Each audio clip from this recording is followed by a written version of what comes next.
ago. It's like, yeah, I used the card too, and like I accidentally spent like $3,000 doing shopping, and it didn't end up well for her.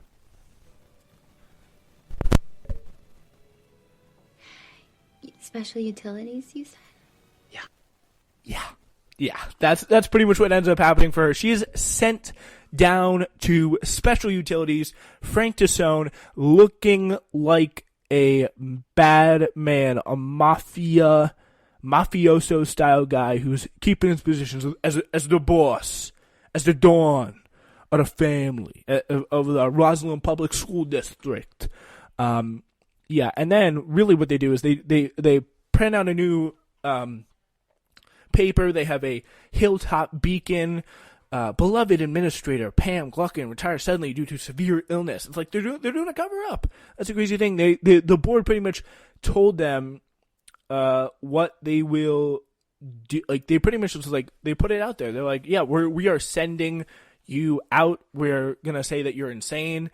And she pretty much comes in with she gets home and she's like, oh, why are all these flowers here? And it turns out Ray Romano and Frank Tassone were like, yeah, she is completely sick. She has severe illness, and no one's gonna tell you what that illness was, but it was pretty bad. And yeah, so that was kind of what happens. Then there was like kind of another scene of him getting plastic surgery out of nowhere to make himself look good. And then she kind of comes in, and they kind of cut off to, my apologies. Before Pam leaves the office, Frank is handed by her a note that says, "I am not the sociopath here." So pretty much being like, "Yeah, guys, this is your thing. You're dealing with this thing here, and something here is going to come back to haunt you." And it really, like, this has kind of like, in a situation that would seem low stakes, I think the biggest success of this movie is that it makes it feel so high stakes. Like, you really get a deep involvement with the character. It's not just with the acting, which is already superb and on a great level already, but you do get a great sense of, like, what these people, like, you get a sense with the storyline as well. Like, the way that you're, like, kind of made to feel, like, a lot of intention, like a lot of like awkwardness about the characters. It's really also a pretty compelling story. There's a lot of money at stake. Like, it makes a low stakes crime drama seem very high stakes. Like, in the end of the day, it's just like so a public school that serves very few people in the grand scheme of things. You look at the country, but it was a very, very compelling movie. Very, very compelling characters over what essentially is like kind of a white collar crime that isn't. There's no guns, there's no explosions, but they make it do seem very thrilling, kind of the vein of like the whatever top political drama that you're watching of the day. Yeah, so I think that's probably one of the biggest successes that this movie definitely has. So meanwhile, as this whole thing is playing out here, Rachel the reporter is going off. It's really her time to shine here. She is putting a masterclass on and reporting for someone who was literally ready to just write this as a puff piece. Like, she comes in and she's kind of investigating all the line items in the school budget, and she's like, what do you guys know about this? Like, pretty much the same kind of thing with like the pizza oven that they brought up in the meeting with Pam. Like, she pretty much goes to the custodian. She's like, do you know anything about these purchases? Like, did you ever see these purchases come through? And they're like, no. And even to get them to talk, she brings them all a bag of donuts for the holidays or whatever, because it is the holidays at this point in the movie. Like, she's good. Like, she is very, very good at doing a little bit of investigative reporting. So credit to her for that. But yeah, meanwhile, I keep wanting to call him Robert for some reason, but Frank is a getting plastic surgery. But still, with Rachel the reporter, she's kind of dealing with that obnoxious senior guy who's like, yeah, I only write for the newspaper to get into a good college, and you're messing this up for me. And then they have this whole awkward exchange where Rachel's like, Rachel and the kind of jerk newspaper guy is like, I need that story, Rachel. I need that story about like the stupid thing that I asked you to cover, because that's you saved the best stories for the seniors or whatever. And then she kind of rebuffs him, and then he kind of grabs her backpack, and then all the papers, all the research that she'd been doing comes spilling out, and it's all out in the open.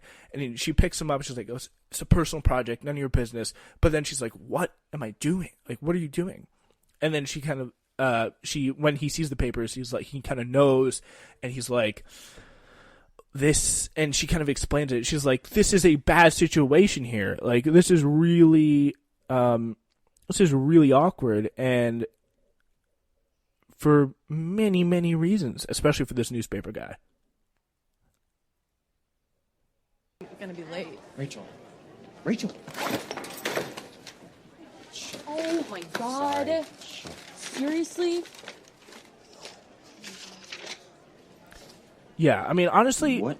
if you like cause someone all their stuff to spill out of their backpack, the last thing you should do is pick it up and start looking at it. Like, that is, if you're talking about school etiquette, like, that isn't a thing that you just do not do, especially if you don't have that good of a relationship with this person. Like, this was just like the editor-in-chief. Like, this is not something you should be doing. Like, they're not best friends. Like, this is a complete violation of privacy. But still, he's like, "What are these?" Is this? It's just a personal project. None of your business. Look, I'm sorry for being a hard ass. I know you're going through a lot at home. What's that supposed to mean? You know, just everything with your dad. Yeah? What about him? I mean, the parents talk to each other. I know that some shit happened at work. You don't know anything. Fuck, Rachel. And she kind of gives him a paper cut there, in kind of a badass way.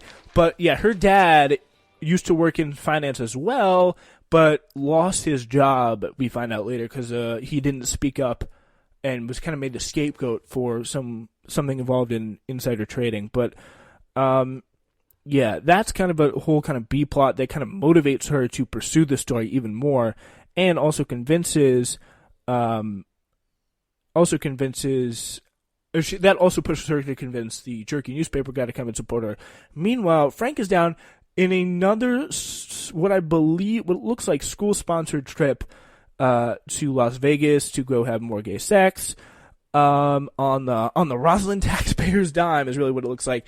But then it kind of cuts back to really what is one of the most tense and kind of agonizing scenes of the movie, where you see Rachel kind of notices this strange line item in the school budget report that she's analyzing here with her dad, and really kind of a cool moment, like really dad-daughter goals, analyzing the school's budget to find reports of corruption. But she kind of analyzes it, and she's like, "This is weird. Like, why is this like printing company at a random place in the Upper East Side?" And she goes there, and it's a private apartment. When she knocks on the door, and they kind of have this like awkward exchange, but it's a really kind of fancy private apartment where this like older gentleman owns. And then on the way out, she is kind of at the door, and ding, the elevator chimes. Guess who walks in? It's Frank Tassone on the way to see his lover. What? That is craziness. And she has a very, very awkward situation where she's kind of at the side door just as he's going into the apartment to go see his second older lover, Frank, is. And then he kind of notices her kind of scurrying away through the side door, and it's a very like awkward situation. I was just like, it really kind of was tough for me to watch here. But then this is kind of the moment she kind of convinces the reporter, the jerky newspaper guy, to look at and consider her story here, and really kind of acknowledge the reporting she's done. Years worth of supposed payments to vendors and confirmation they were never received. Some of these companies, they don't even exist. This is by the school. No, you don't know that. I mean, you know that for sure, right? I mean, Word Power Tech? They've billed the district almost $1 million and no one knows anything. Because it isn't anything. It is a private apartment on the Upper East Side. Yes, but that doesn't. And our superintendent necessarily has mean the that it's key. Fake. Come on, Nick, you know what this is. If he hasn't reported this, it's fraud. He's writing my college recommendation letter. Oh, there it is. Like, that is kind of the big, that's kind of the big, really kind of motivating factor. And it's kind of a common theme of, like, self-advancement, self-gain, and kind of always the drive to improve yourself. It's kind of a striver. It really is. It's a striver society. It's a socioeconomic class of people who are always pushing, very, very competitive, very high octane, high strung people. Like, that's this area. And you really kind of see it here, and it's so well played by kind of the dynamics. Like, and it's kind of taking the normal competitiveness of a upscale school district in an upscale town and kind of taking it to a very high level. But this is actually a true story. It actually happened. I think Rachel had less of a role, but it is a true story. It did actually happen there. So that is a pretty important thing to remember. But the next scene is her reading the story, and then all of a sudden you hear the approach of some footsteps. And Rachel is being joined on the bench outside the school by another. Frank Tassone has come out. He saw Rachel at that random apartment. And for me, I would be like, yeah, my grandmother lives there. I was visiting her. What do you want? But he was like, it's very important that you be honest with me. And he actually, he does come up. He confesses. He's like, this is what was going on. Or she confesses. She's like, I'm doing this. And she's like, we have a good, like, he comes in and goes really mask off, trying to threaten her. And it can be very, very, very intimidating. And she comes in, she stands strong. Give her a lot of credit for that. Challenge, take risks, make mistakes, grow. But this mistake, if you make it, This is publishing the story. we will not be able to protect you. Not me, not your teachers, because it'll change everything. And a lot of innocent people will get hurt. Right? I mean, these kinds of inquiries are like setting off a grenade. There's fallout in the pursuit, in the frenzy. There's collateral damage. You must know all about that.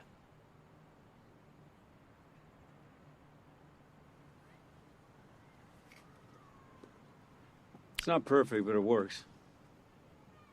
What we have here works. I hope we can keep it that way.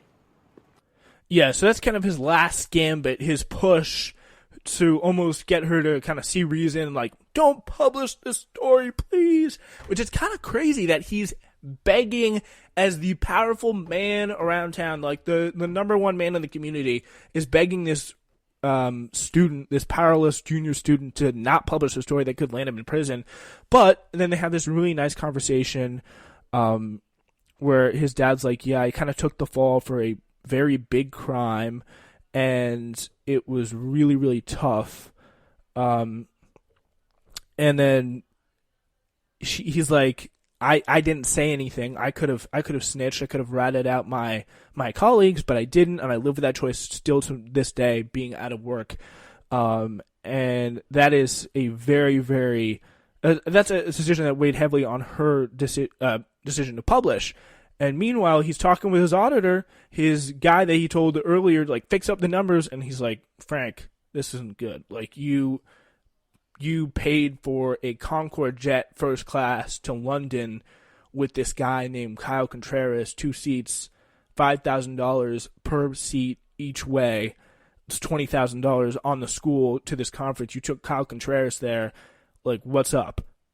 What's up? Like, and then he gets all offended. But that's when things really hit the fan, because she publishes the story, comes to the office, and Frank, with one last visit to his boyfriend out in Las Vegas, so they have a nice night together, he's led away in handcuffs, and that is the end of it. It all comes down to Frank getting, like, oh, so anyway, yeah, Frank, I just realized I forgot something. So Frank got 4 to 12 years, and Pam for actually testifying against